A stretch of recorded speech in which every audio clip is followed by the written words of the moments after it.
So yesterday we talked about modern banking. That's the bell ringer was about. We typed into Canvas chat the bank statement activity. There's a video there just in case you need to hear the instructions again, but you're just basically submitting the filled in check register because the bank statement is incorrect. The notes today we'll talk about investments. That will be the last of the notes tomorrow, or you can submit them right after we get this done. Yeah, notes tomorrow. No, there'll be no notes tomorrow. So you can just submit these after you're done typing in your comments and summary down at the bottom. I don't think there's another section, is there?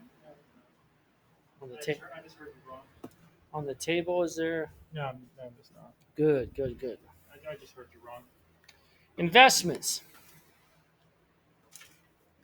First of all, investments involve our entire financial sector. And we end up investing indirectly as savers. So even when you put money in the bank or you pay a premium to an insurance company or have money from your paycheck put into a pension, you're all putting money into investments to various degrees. Because even if you put money in a savings account, 90% or more of that is loaned out to somebody to buy a car or a house or build a business. Life insurance companies, I talked about this a little bit yesterday, they make investments. They don't keep all of your premiums there and wait for you to pass away and then pay it to your family. They loan it out. They count on not everybody passing away at once. And pension funds are the same way. They also take money from paychecks and they put it into various investments more directly than these other ones, like the stock market, real estate funds, and so on. But financial assets that we can invest in include the following. The first one that I'd like to mention are bonds.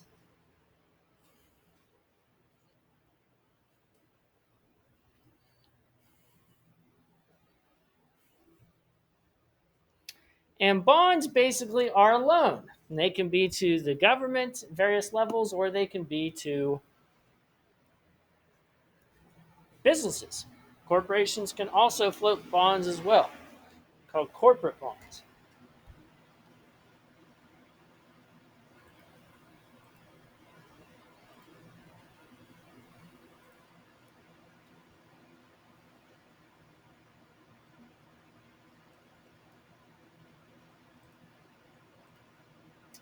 And just like anyone else who borrows, they have to pay it back with interest.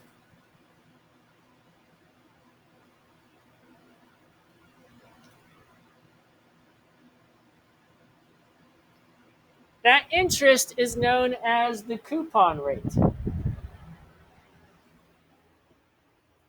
And obviously, if you're going to buy bonds, you want that rate to be as high as possible.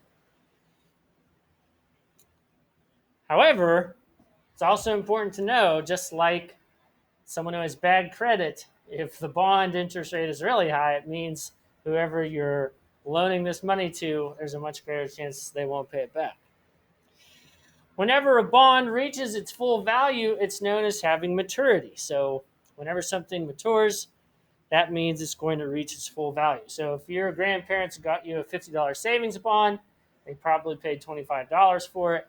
And once it reaches the $50, it's said to have matured.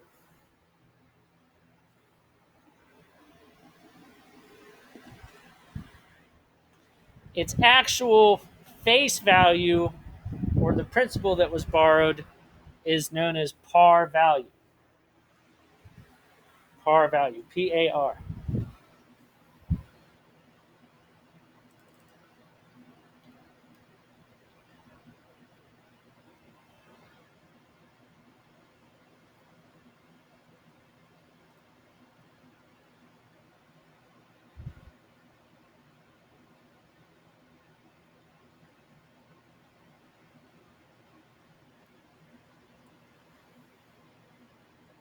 There are also discounts for bonds, and that's when they're sold at a price less than the par value.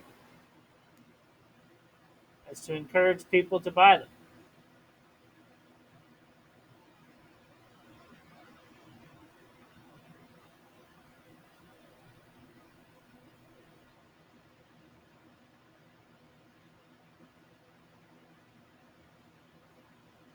And bonds have ratings as well.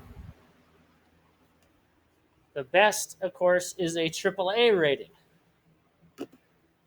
And the lowest is D for default. There's a high chance that they're default. Usually you can make the most money off these, but there's also the chance that you can lose whatever you bought the bond for.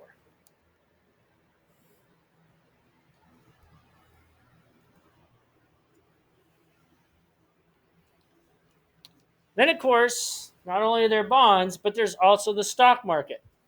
And it's never been easier to be involved in the stock market because now there's all kinds of online sites and apps that you can use in order to purchase stocks. You don't have to go to a normal brokerage anymore.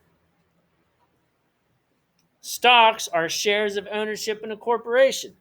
So if you own a share of Disney, technically you own, I don't know, 100 millionth of Disney or something like that. It's funny that we're talking about this now because I just saw like I don't know maybe half of the Pursuit of Happiness in Mr. Lane's class. Oh, yeah? Yeah, With Will Smith? yeah, and his son, like his actual son. Yes. Yeah. It's always nice when celebrities start their kids' careers off. But anyway, of course, the biggest way that you make money off the stock market is to buy it at a lower price and sell it at a higher price. This is known as a capital gain. But of course, if you do make a capital gain, it means you have to pay taxes on it.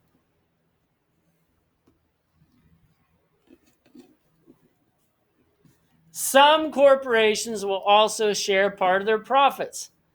This is known as a dividend. A dividend.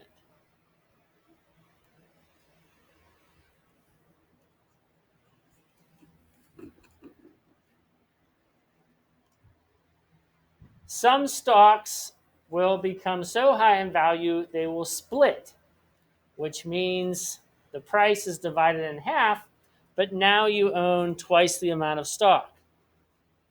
So maybe you had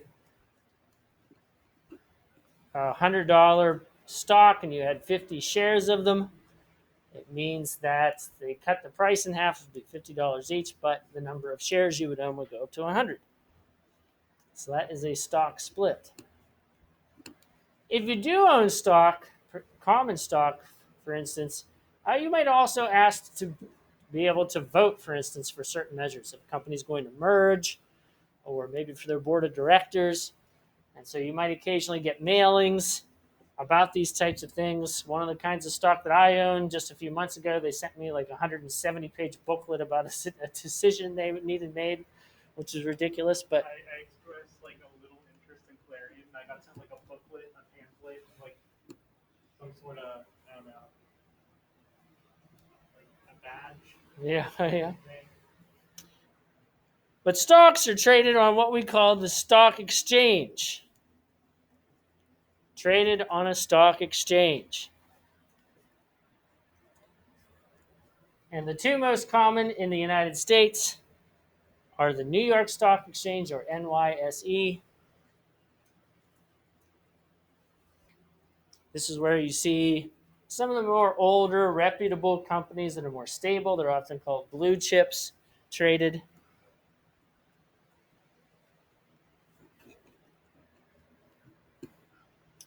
And the other one in the United States that's most reputable is NASDAQ, which is spelled NASDAQ. NASDAQ. They're more likely to have newer companies, tech companies, things like that, that often are a little bit riskier so you can get a bigger reward off them, but it also means that there's a slightly greater chance of failure.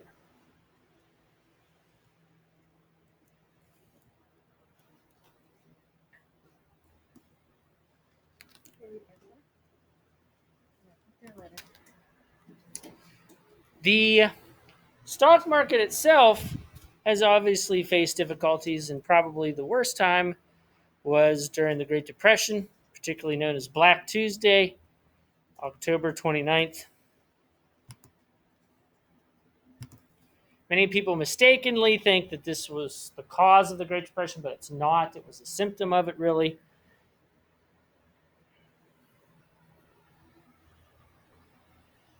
Just to give you an example of the panic that people had, usually at the time there's between 4 and 8 million shares sold on a given day, but 16.4 million ended up being shared or sold, excuse me. So there's a lot of panic. And there's really no point in panicking. For instance, in this case, just within several months, most of the stock market had regained its value.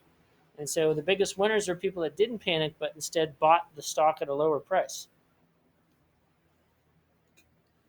It then went down again a few times because we were in the middle of a depression, but still, it doesn't take a long time for stock value to go back up.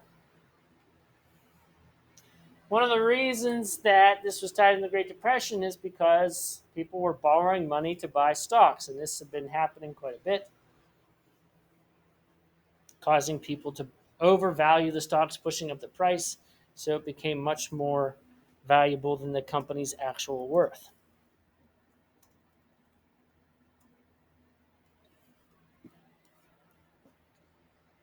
And by the 1990s, though, up till the 1990s, people were very leery of the stock market. But after the 1990s, of course, this started to change.